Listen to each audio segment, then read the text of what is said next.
আমি বাঁচতে চাই, আমি আপনাদের মতন আমি হাঁটতে চাই, তাই আপনারা আমার বাঁচান।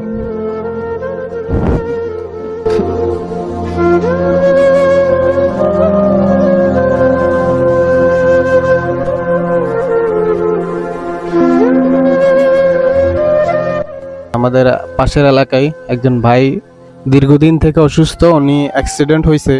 তারপরে উনি নোয়াখালী একটা হাসপাতালে উনি চিকিৎসা করাইছেন, কিন্তু ভিতরে ইনফেকশন হয়ে তার পা এখন আরো খারাপের দিকে চলে যাচ্ছে। তো তার চিকিৎসার জন্য একটু সহযোগিতার প্রয়োজন, আমরা তার সাথে একটু কথা বলবো। ভাই, কি অবস্থা আপনার? আছি, আলহামদুলিল্লাহ ভালো আছি। আপনার মানে এটা কিভাবে, অ্যাক্সিডেন্টটা কিভাবে হয়েছে? এটা অ্যাক্সিডেন্ট হয়েছে সিনজিতে, সুমানি সুরাস্তা গেছি আর পিকআপে মারি দিছে, আর সাইডের থেকে গাড়ি আয়া সিনজি আই মারি দিছে উল্লে গেছে। ও আচ্ছা। তো এটার মানে আপনার এই চিকিৎসা কোথায় করছেন? এটা চিকিৎসা করছি মাঝিদি সদরে। মাঝিদি সদরে আমি ভর্তি হয়েছি। ভর্তি হবার পরে 5 দিন পরে আমার অপারেশন করছে। অপারেশন করার পরে ওইখান থেকে সিট কাটিয়ে দিছি। সিট কাটিয়ে দেওয়ার পরে বাড়িতে আসছি। বাড়িতে আসার পরে 3 মাস পরে আমার ঠ্যাঙের ভিতরে ইনফেকশন হয়ে গেছে। ইনফেকশন হয়ে মনে করেন দেন হাড্ডি জোড়া ছাড়িয়ে দিছে, নাটগুলো ছুটি গেছে। এখন আপনারা দেখতে পারতেছেন এই আপনাদের সামনে এই আমার এটা এক্সরে রিপোর্টটা। আচ্ছা, এটা একটু জুম করে দেখাও। এই যে এই নাটটা কিন্তু ছুটে গেছে। এটা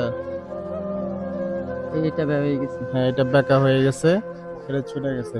হুম। আচ্ছা, যাই হোক। এখন এই অপারেশন করতে যে ঢাকা যাইতে হইব। এখন আমি টাকার জন্য ঢাকা যাইতে পারি না, আজকে প্রায় 3 বছর হয়েছে। মানে 3 বছর হয়ে গেছে? মানে আপনি ইনফেকশন নিয়ে এখন এটা কিভাবে? এটা নিয়ে মানে আমি বাচ্চা আছি আর আল্লাহ পাকে আমাকে এটা নিয়ে আমিও আছি। মানে ব্যথা করে ভিতরে? অনেক ব্যথা করে, মানে ব্যথা উঠলে তো মানে শুরু আছে শেষ নাই। এই এই আমরা কিছু মানে সাহায্য চাইছি, যদি এই আমার ছেলে মেয়ের চাই যদি কিছু সাহায্য করেন, যেখানে আছেন না কেন আমার একটু সাহায্য করেন, আমি বাঁচতে চাই। ঠিক আছে, আমি বাঁচতে চাই, আমার একটু বাঁচে ওটা। আমি আমার ছেলে মেয়ে 4 জন, আমার ওয়াইফে মনে করেন যে যদি আপনাদের 10 জনের তো আনি যদি দেয় তাহলে আমি খাই, আর নাইলে আমি খাইতে পারি না, নাইতে আমি আল্লাহরে বলতে হয়। আর ওষুধ চলে না, আজকে ধীরে প্রায় 5 মাস হয়েছে। আমার কোনো ভাই বোন বা আমার আব্বু আমার আম্মু আমার একটি টাকাও দিতে পারতেছে না। আমার ওয়াইফে ধরেন অন্য 10 জনের থেকে আনি নিয়ে আমার খাওয়ায়, তাহলে এখন তো আর আমার কাছে টাকা নাই। এখন আমি আজকে মনে করেন না অনেক দিন ভুগতেছি, টাকা পয়সার কারণে আমি কিছু করতে পারতেছি না, এমনকি আমার সংসার চালাতে পারতেছি না। আমি এক বাড়িতে থাকি, ঘর ভাড়া করি, ওইখানে প্রতি মাসে দিতে আমি 1500 টাকা। আপনার নিজের কোনো ঘর নেই? যে না, আমার কোনো ঘর দুয়ার নাই। আমার মানে আপনি যে ঘরে থাকতেছেন এটা কি ভাড়া? এটা ভাড়া। ও আচ্ছা।